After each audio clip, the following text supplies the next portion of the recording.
How's it going, everybody? I'm here today to show you how you could possibly fix your Vive base station if you've developed the fault 02.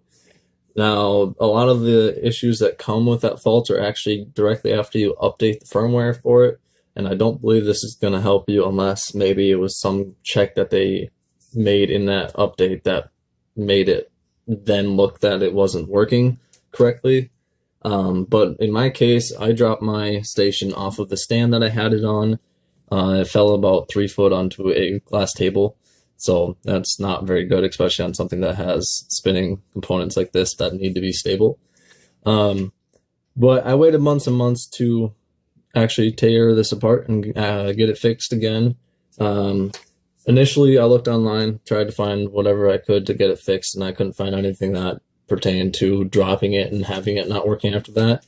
All the fault 02s that I saw were after updating software, and then they wanted to send it to Vive, and Vive wouldn't take it most of the time. Excuse me. But anyway, so if you are not able to get Vive to have you to be able to send this in or replace it, or you're just tired and you want to buy a new one, I would suggest definitely trying this first. All you have to do is you have your case here, and it's very easy to get everything apart. All you do is you'll have your lens on, and on the corners you can get a knife or anything in there to be able to get the corner out, and then get to the center and pop that open. There's 4 clips on the center of each one of these, and once you do that, you'll be directly open. And then this is set in there like that with 4 screws, and they're just on each corner here. The only issue with these is that on like this side here, it's very, very tight because the shell of the case goes directly up next to this, and so you have to have something very thin to be able to get in there and then get these screws out. And these are T6s, if we'll focus here. Yeah, so there's 4 T6s in each corner holding it together.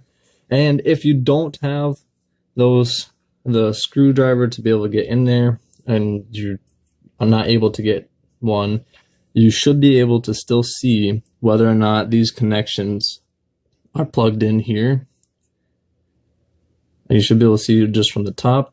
And that is really what the issue was. After dropping it, it had unplugged this plug-in right here. And that's all it was, just a plug-in. And so once I put it back together, it worked fine. The reason why it unplugged these is because they aren't actually clip-in plugs. They are pressed down and just friction hold. I don't know if I can get a better picture for you there. It's a little bit better. But all it does is sit in there and it friction holds. So you dropping it can easily make it come out. Then there's 2 of them, so it makes the odds even higher of it coming out and then developing the fault.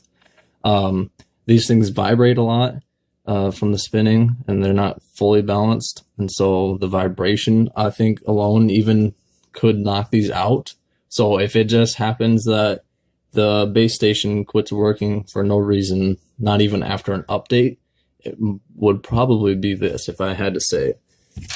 And so really that's all it is once you get that plugged back in, you can put it back in the case and power back up and see if you still have that fault.